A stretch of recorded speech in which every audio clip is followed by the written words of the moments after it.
Warning, spoilers are happening this episode, so if you haven't read 1,000 Splendid Suns, turn back now, read the book, then come back and listen. So, our new studio's in a new dimension. It's a long story, but basically, we want a refund on the time-traveling machine.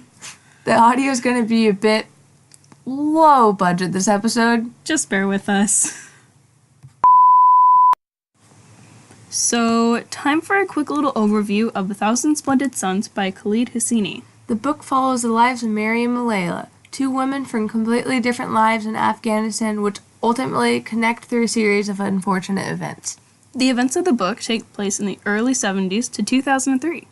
A Thousand Splendid Suns addresses women's rights and struggles currently going on in Afghanistan. And that's what we're talking about today, various aspects of women's rights and how they connect to the book and other media.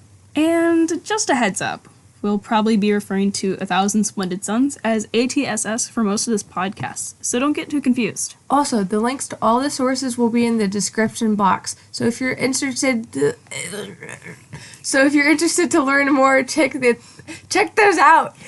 We're leaving that one in there. I can't read. Now, we each did some individual research, so here's our findings plus us going on tangents. Good luck keeping up. Did you say that quickly just so he didn't start laughing again? Kinda. Okay. Alright. I decided to watch the CNN documentary 36 Hours with the Taliban for this project, and it was quite eye-opening. It's one thing to read about it, but it's another to watch it and see everything happen with your own eyes. I was shocked mostly by the fact that a little girl got hit with a motorcycle and the Taliban driver seemed so unconcerned. It made me feel sick that things like this and worse are so common in the conditions. While I knew they weren't ideal, it was still shocking to see. Yeah, no, that's really awful. Like, it really is. Yeah. And the Taliban has strict gender segregations, so rules on gender segregations. Why'd you point to my tuner? The tuner is It's on. tuning us, okay? It's tuning us. Sorry. You're flashing lights. Let's try this again. The Taliban has strict rules on gender segregation, so the journalist, Clarissa Ward, had to stay in the women's part of the house. The families had never met a journalist, and certainly not a foreigner. Blech. Now I'm struggling to speak. You cursed me. You're welcome. Okay. In this Taliban-controlled area, the girls are allowed to go to school and be educated with the boys until the girls hit puberty. Then the girls are forced out, and this gives the illusion that there's some gender equality. Slightly off topic, but legit question. How do they know if the girls have hit puberty? Do they check? Is it an age that they chose? I genuinely want to know. Does the family pull them out? Do you think girls just try to avoid if it's not age? Like, oh, hey, it never came. I don't know what happened. You're 60 years old sitting at school with a bunch of little kids and you're like, I never hit puberty. Oh no. Oops. You're just stuck in 3rd grade the rest of your life. Coloring books. Fun. My favorite. Oh my god. Dora the Explorer coloring books. Grandma, though. you go to school with us? Oh no. Never hit puberty, my dear. Oh, does that mean I'll never hit puberty too? You'll find out. Wait. Wait, What? grandmother, wait. Wait, wouldn't they figure out at that point then? Hold up. She's under disguise. You were adopted. Okay, but... Oh, that's right.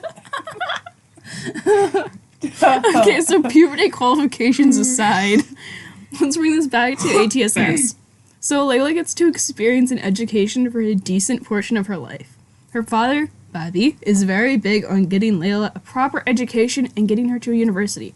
Bobby is also really into women empowerment and giving Layla her best life. Bobby's the best. Yeah, and also he seemed very Western thinking. He definitely didn't think like a lot of the men from Afghanistan at that time. Yeah. Especially For the Taliban. example, then there's Miriam. She wanted an education to impress her father, Jaleel, but she never got to go to the university that she wanted to. Instead, she was married off to Rashid. And okay. Here's my opinion on Jaleel. I really don't like him. He's probably my least favorite character up until the end of the book when Layla reads his letter to Miriam. I understand that Miriam shut him out of her life and he was trying to respect that, but he could have done something. He could have sent that letter. He was a wealthy businessman. He could have shown up. He could have done something. For most of ATSS, he was very wealthy, very respected. He could have done something. If he wanted to speak to Miriam, he definitely could have. There wasn't really anything stopping him. True, like, he could, like, force himself. Okay, I'm dying. Don't but, die. yeah, no, like, he could have, like, forced him. He could have. He I can't talk. But, like, he could have, like, he could have arranged a meeting, but he never did. Which I guess is kind of respecting her in a way. I mean, in Layla's story, when we first get introduced to Layla, it does say that she saw Jalil's car in the driveway. Yeah, but he was kind of just standing there, and, like, it did say that she was kind of just looking out the window. So I guess he is respecting her in that way by, like, not, like, forcing himself when he definitely could have. Mm-hmm. I mean, he forced her to marry Rashid, so I don't see why he wouldn't force her to talk to him. I don't know. It's weird. Though his letter. Ooh. That got me in tears. Me too. I was not prepared. So let's talk about education for girls in Afghanistan and what it looks like today by looking at an excerpt from the book Half the Sky by Nicholas D. Kristof and Cheryl Wooden. Wooden. I don't know if I'm pronouncing that right. I'm sorry if I'm not, but that's what it looks like, Wooden. In the chapter, The Afghan Insurgent, the book talks about Sakina Yacobi and her amazing achievements in women's education. Sakina runs an aid organization called the Afghan Institute of Learning. Sakina successfully opened 80 secret schools with only one Taliban raid. Sakina has been doing amazing things for women's education in Afghanistan and is even willing to put a big target on her head just for this cause. She's so dedicated and believes very strongly in her cause, and what she's doing is so incredible. In conclusion, I wish I was that cool. She's a pretty sturdy table. A sturdy table indeed. And audio cut. Yeah. We did it. Today's episode is brought to you by water. It's great, man. For my portion of this, I decided to look more about how the Taliban treated women. During their time in power in Afghanistan, the Taliban had become known for their sexism, misogyny, and violence against women. How the Taliban executed their treatment of women was through rules. Some of these rules being that women shouldn't be seen out in public without a male chaperone and a burqa on. Girls cannot have direct contact with males other than their close blood relatives, husband, or in-laws. And the creations and also the creation of segregated bus services. And then also there's many, many more. Sorry for my grammar, it sucks. But these rules had been seen all throughout ATSS, from Layla and Miriam having to be with Rashid and wear burqas out in public, to Layla having to give birth at a hospital for women that's only employed by a couple of women. Breathe. Oh, It sounds like you're doing this in one breath. Oh, I'm really trying to. That's the thing. I'm not meaning to, but it just happens. Breathe. Okay. Slow down. You got this. In my opinion, and a lot of other people's too, these laws are extremely discriminate against women and violate their human rights. Why do they say some women are so inferior? Because at this point, I just would never leave my house if I were in their situation. Honestly, I'd rather be in prison since I'd probably be treated better. Which, now that I think of it, is what Marion kind of discovered while she was in prison, that she had a better life there than with Rashid, which is kind of sad. Ugh. That's really sad. And then she kind of was, like, worshipped in prison, too, for killing him, to be honest. I found that kind of funny. I'm just gonna plug my propaganda poster in here. It relates to that. Women in prison. Oh. Yeah. Yeah. You'll see. But let's get back to the rules, because with rules, there comes punishments. Booyah! I would like to point out for the viewers at home that in the script of this, it actually says asterisk, finger guns, asterisk, welcome to the table talk experience. Anyway, Emily, cough, cough! The punishments against women are often extremely violent and carried out publicly, whether that was in the stadium or on the streets. Oftentimes, women would get beat for wrongdoing and sometimes face death because of it. Whew. But not Breathe. only in public were women being beaten, they were being beaten at home as well. Their own husbands were Okay, let's restart that little sentence. Their own husbands were beating them because of the tiniest reasons and because nobody was stopping them. Sometimes all women did was look at their husbands on the wrong way and they got a beating. I find this stuff awful because the women aren't doing anything wrongs most of the time. If not all the time.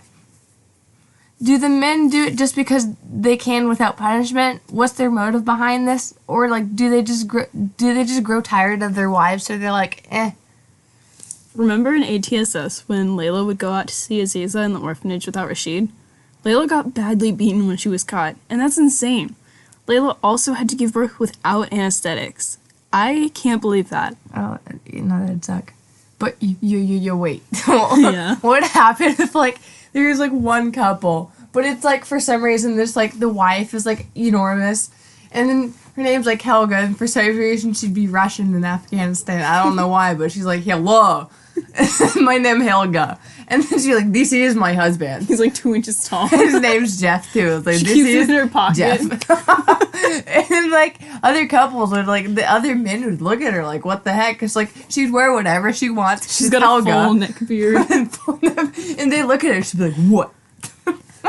Would they be able to do anything at that point? I don't think so. She's like, my husband is here with me, and pulls him out of her pocket. I am in control. He is here with me. I have man. You cannot do anything. Ha!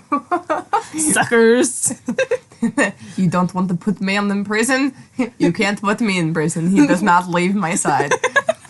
Literally. Oh, I'm so sorry for putting this in. I apologize for everything we've put you through, listener. My conclusion, those men are flimsy card tables. Like the one that you buy at the garage sale from your creepy neighbor for like 5 cents, you know? Oh my god. Not stable at all. Not a stable table. Now it's time to just kind of discuss the book.